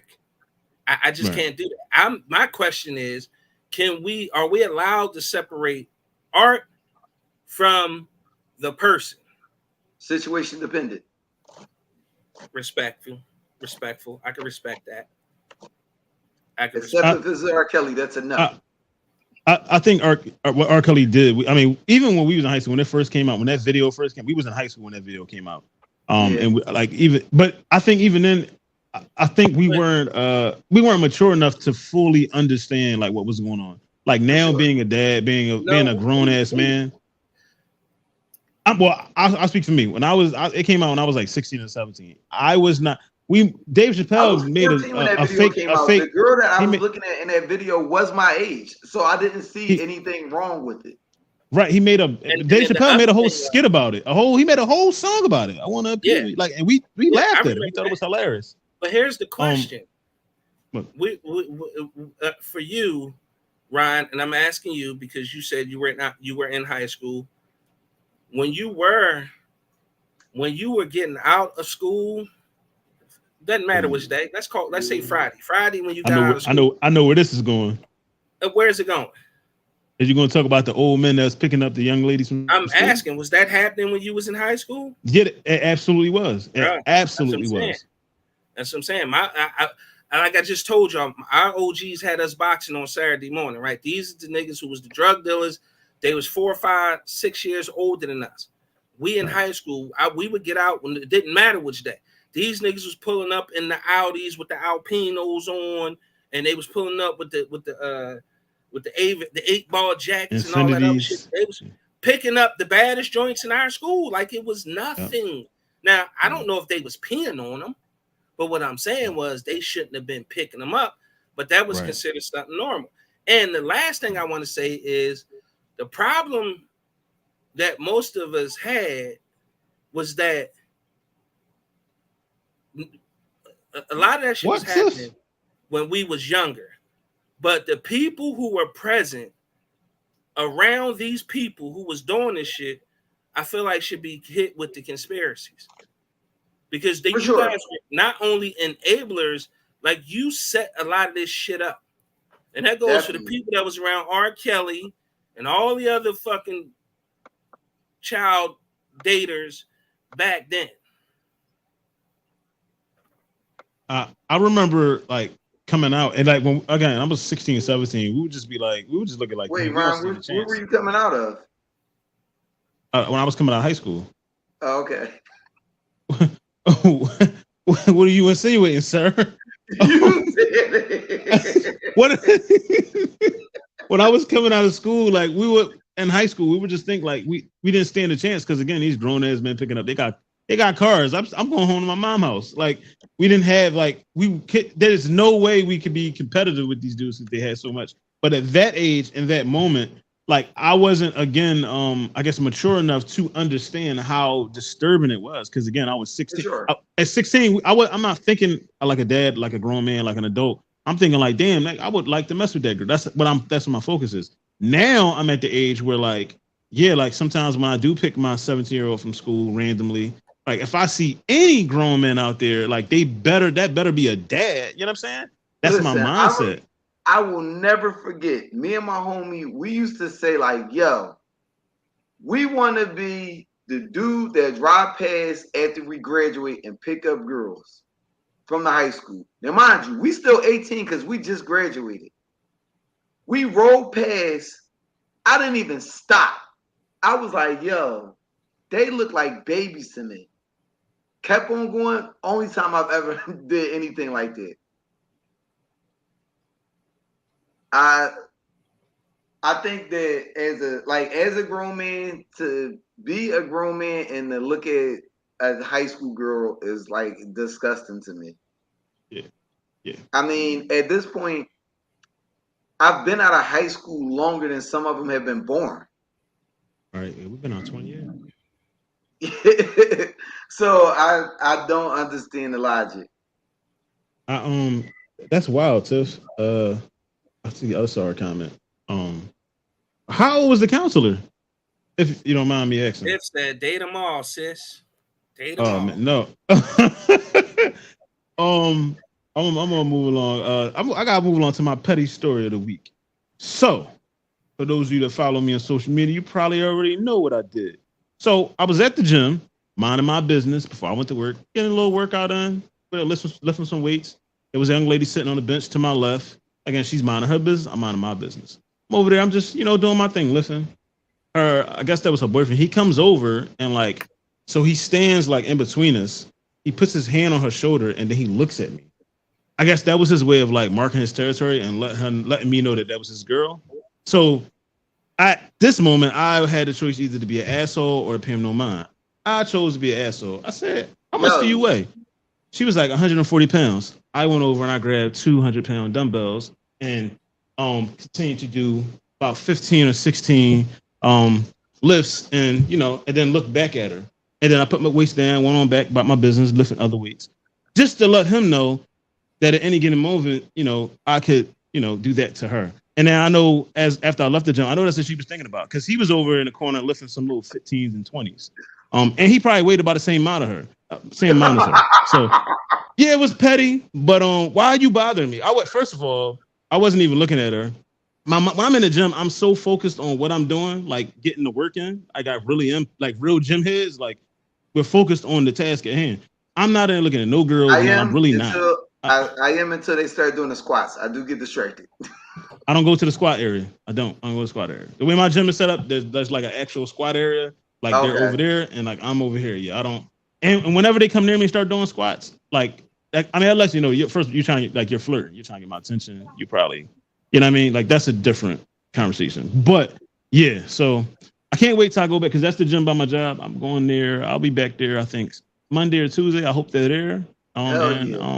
Hopefully it's chest day again because I'll be grabbing those 100-pound dumbbells and purposely sitting next to them. I'm gonna do a full chest workout that day. And if she's by herself, we might just find out, how loyal she is. But yeah, that's my petty moment of the week. It made me feel good. He shouldn't have been fucking with me because I wasn't bothering him. My chest.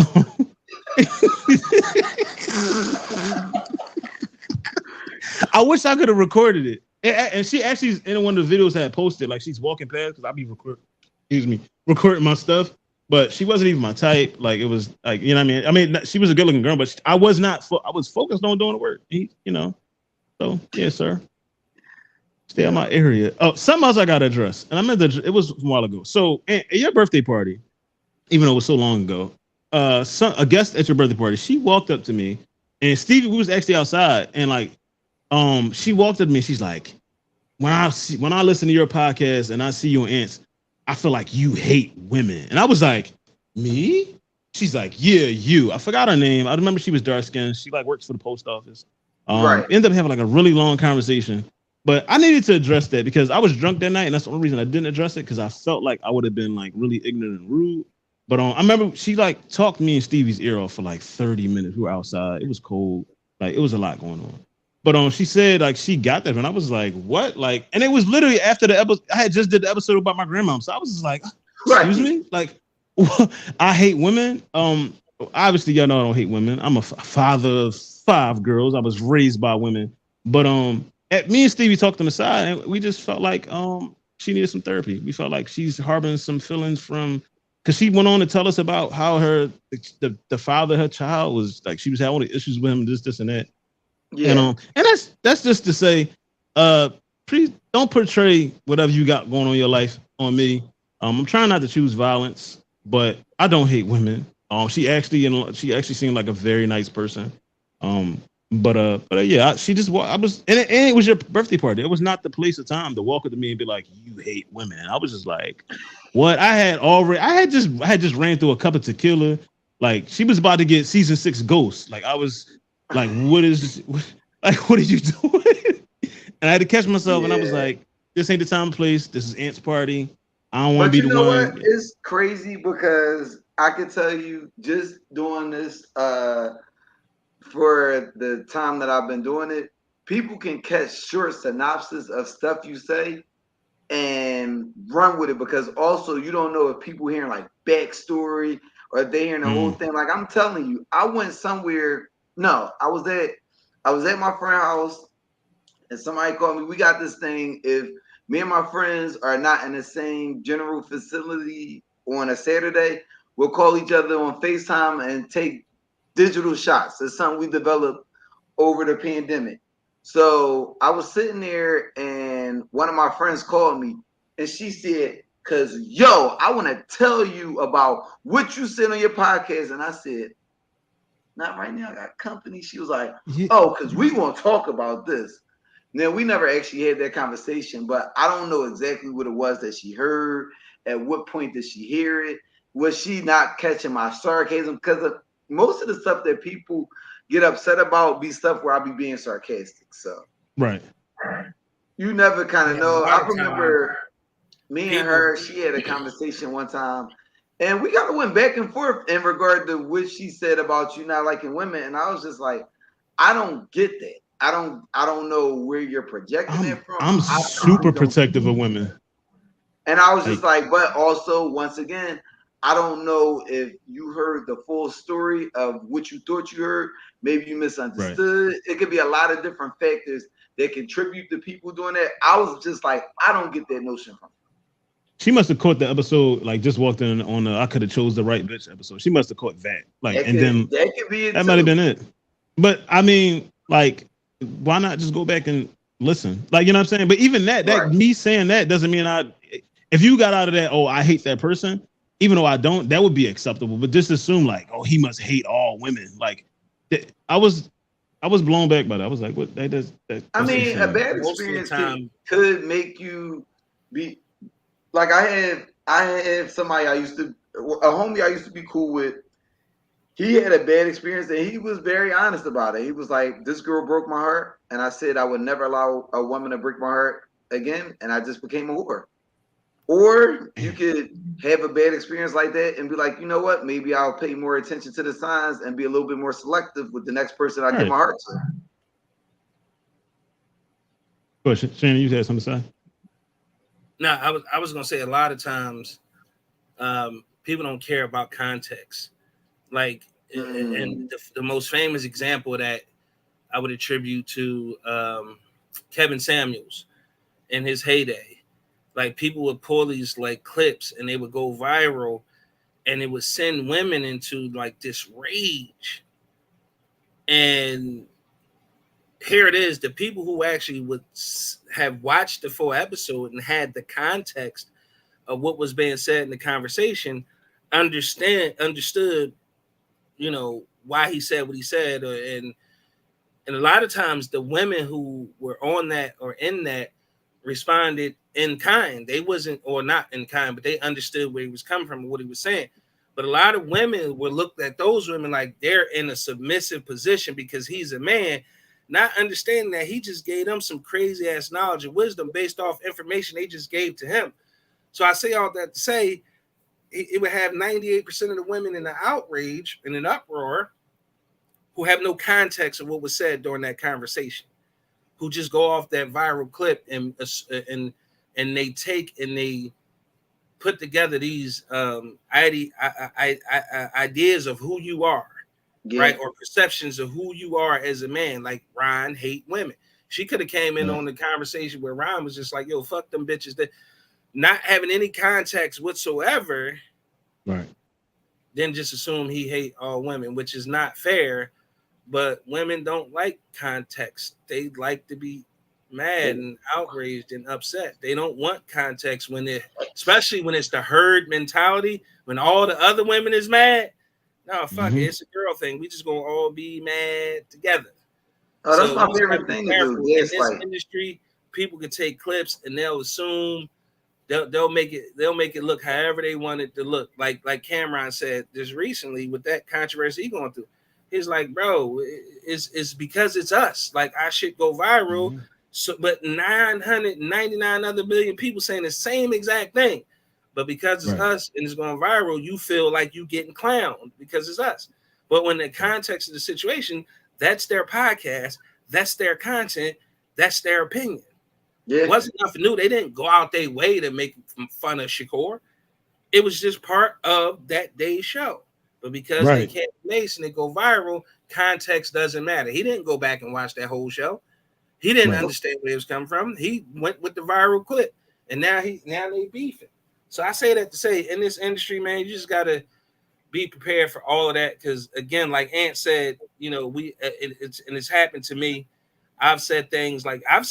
People had just come into the show sometimes, and I'm in the middle of saying something, and they go full blown crazy off of what I just said without full context. So I get it. You know, it's going to happen. It's going to continue to happen. But I think you handled it appropriately. But just be mindful of that. Like, they probably don't have the full context of what they're trying to say. Oh, for sure. And they got the right one. And they got the right one. I'm not going to handle it as well as Ryan or as mature as he did. And I actually invited. So, you see me on the street, grab your burner, bust off. Say no. But I invite those conversations. I actually really enjoy them. I normally wouldn't handle that way. So like she actually got the mature round. Like I was actually I wasn't in a space where I felt like being ignorant. Because normally anybody that comes to me like that, like I would just let you have it. Like, you know what I mean? Because that it could have went completely left. And I'd have been comfortable with it. But I chose peace that night. You know, that night. I'm never choosing peace. I can't say the next time I will though. So please don't tempt me. But we about to wrap up. I got a couple things to plug. I had some other stuff, but I'm gonna save it for next week. So Ashley was gonna be on tonight, but she was running late. I believe she is watching. Ashley has a podcast coming soon. I was gonna have her tell y'all all about it, but she'll tell you guys about it in 2 weeks when she's on. She's got a lot going on. Just a little bit background on Ashley. So I've known Ashley, oh my God, damn. Been out of school 20 years. So I've known Ashley like 22 years because she was 2 grades behind me. She's an author, transplant recipient, a heart failure survivor. And again, soon to be podcast host. Y'all seen her on here before when she came and was dropping all them bombs and gems. And like she's actually always been like that outspoken, even when we were like super young. She was like 15 or 16. She's always been like, no, this is what it is. You know what I mean? She's not afraid to speak her mind, which is one of the things I really like about her. So yeah, she'll be on here in a couple weeks. And she has a podcast coming. I don't have the name of the podcast because she didn't have it yet, but she does have something in the work. And as y'all know, I like to just anything anybody got going on, I like to put out there. And of course, tomorrow we have the Ant Money Experience tomorrow night. Sir? You know I am at 7 p.m. So for the sounds of it, we'll be back at it again. We'll be on there. And what you got for us? Well, you got anything that you could share that you might have for tomorrow? Nah, I actually I've been looking at a couple things. I gotta, bob and weave through my topics. Always gonna be You know, always going to be if it bleeds, it leads. Liam's talk. What y'all got to say about that in a little spotlight? But you know, for my Liam's talk tomorrow, just to give y'all a little preview. There was an incident that happened with Megan Good and Jonathan Majors, where a young man came up and kind of swooped her off her feet. I want to know what y'all got to say about that. So that'll be an interesting topic. Speaking of Megan Good, I actually just finished watching the Tyler Perry movie today. It actually was a good movie. I saw some people complain about it. They say like his movies all had the same content, which it kind of does. But this one was actually, I felt like it was a good movie. Also, because one day I am going. Megan Good is actually going to be Mrs. Megan Good Hairston. So, but that's another story. Oh, I got to see these rude kids just come and turn their music on while I'm over here. I'm working. Huh? All right, I'm still recording. I'll be done in like 5 minutes. Shit, wrap that shit up, dog. What you need? Hold. What you? Oh, get Jordan's charger. Just take her charger. Tell her you need to use it. Well, yeah, they messed up my train of thought, but it's like they don't want me. They don't want to stepmom. I'm telling y'all about how I have these plans, to marry Megan Good, and she just walks in. So I mean, she'll be 18 soon, so I'm gonna choose the stepmom. But anyway, something else I need to plug. I got these shirts. So my boy P, who was on for the Father's episode, P Roman, Earl Roman, DJ Castro, also Coquito Poppy. He sells Coquito during the holiday season between November and January. He has these dope ass shirts. I don't know if you can see it. It's called the Cool Dads Club. Dope ass shirts. They're really good. 100% cotton. They smell good. They feel good. Pause. Come in any color you want. You see, I got a white one. I got a green one. And as usual, anything that my friends got, I just like to put out there. And I'm pretty sure there are dads out there that, if you're a cool dad or you feel like you're a cool dad, order you a shirt. The link is on my page on Instagram. I'll put it on my Facebook. And if you're a deadbeat dad, make sure you get them to put the right lettering on there, because we ain't got time for that. Hey, what's going on? I'm actually in the process of winding down season 1. I have technically 2 episodes, one recorded, one live. I think I'm moving one to season 2. I think I might do 2 more lives. Preliminarily, I got a lot of recording to do this summer. So when we get off here, I actually got to talk to you, Shannon, if you got time. Season 2, I'm going to be going every other week, y'all. Still same time, every Wednesday, 7 p.m. As long as my work schedule permits.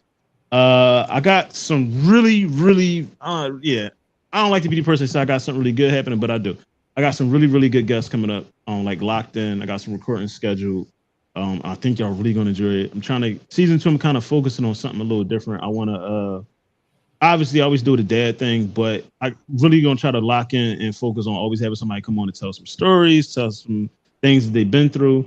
I want to get back on the focus of like mental health and like the things that men and women have went through.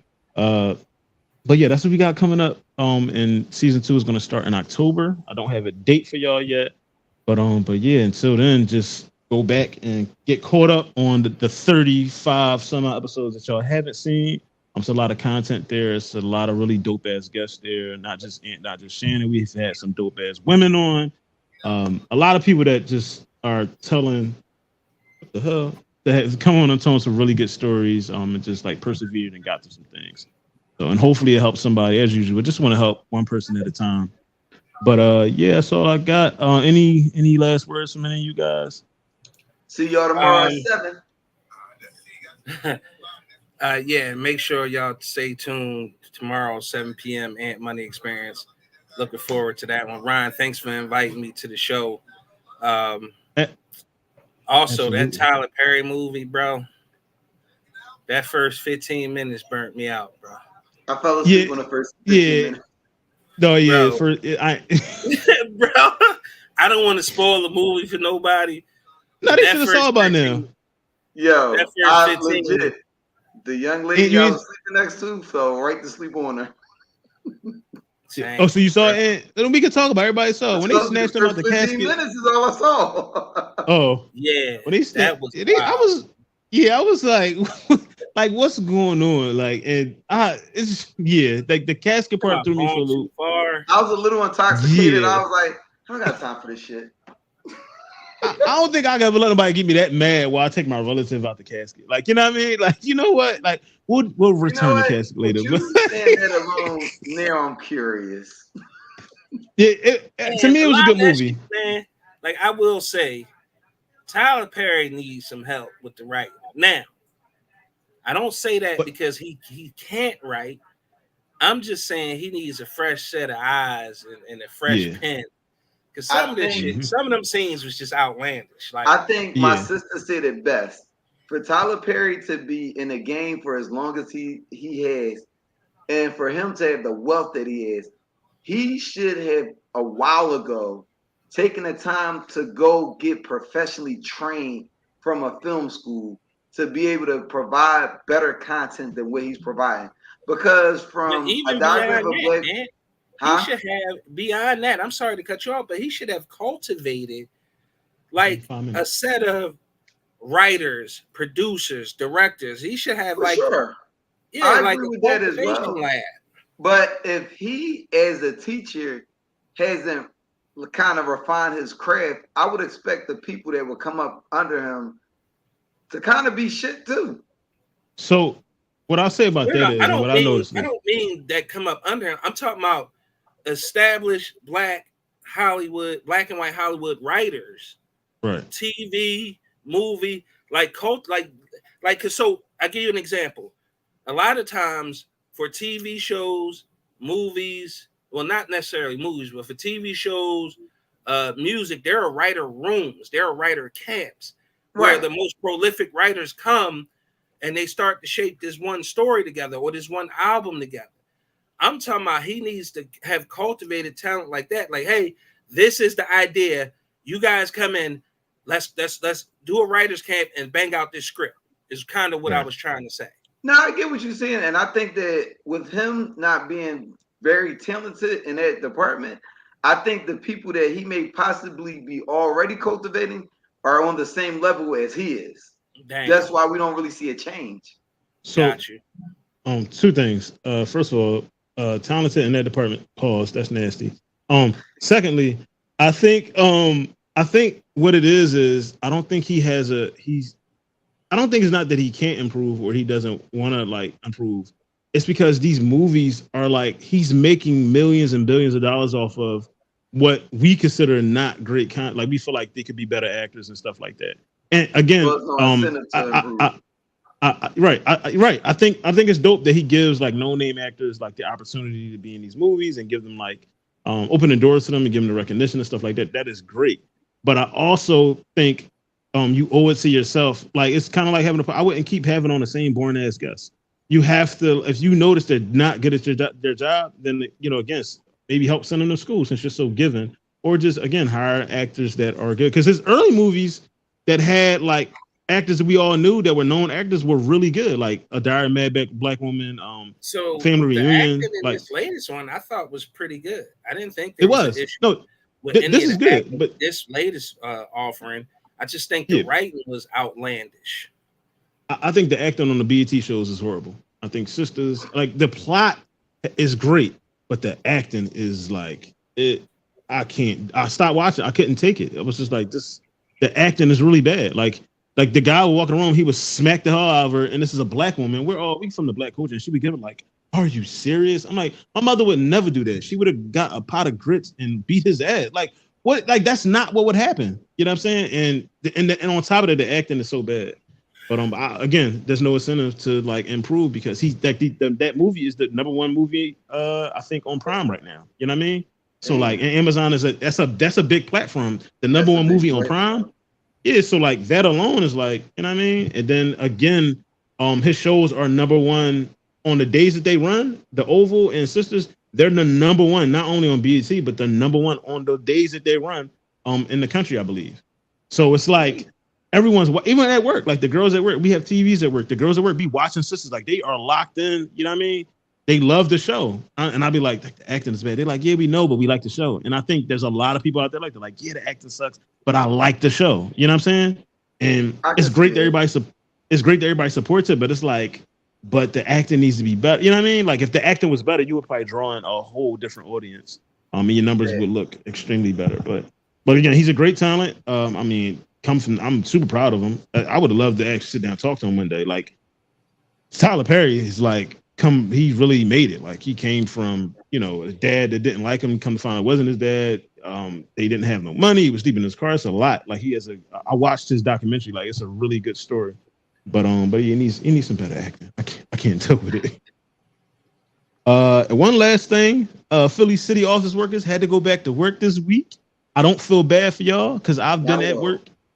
Y'all got used to being at home and doing nothing. Some of y'all actually moved out the city because y'all thought y'all was never gonna go back to the. I know people that moved to like New York. People that saw it. Yeah, I know people that moved to like New York, Maryland, Virginia, like moved and was just like salty as hell, scrambling because they had to come back to work like physically. They even took the city to court to try to like get them to turn, and they was just like, the judge was like, no. I'm pretty sure the judge was like, I gotta come to work. You gotta come to work. Yeah. So yeah, y'all back to work. I'm not sorry. I don't feel bad for you, and enjoy. Hopefully you got some PTO. As usual. One last thing about Stephen A. I think he's diabolical. I really do. I thank everybody for listening. Thank y'all for coming on. Thank you, Ant. Thank you, Shannon. I'll see y'all tomorrow, and until next time, peace.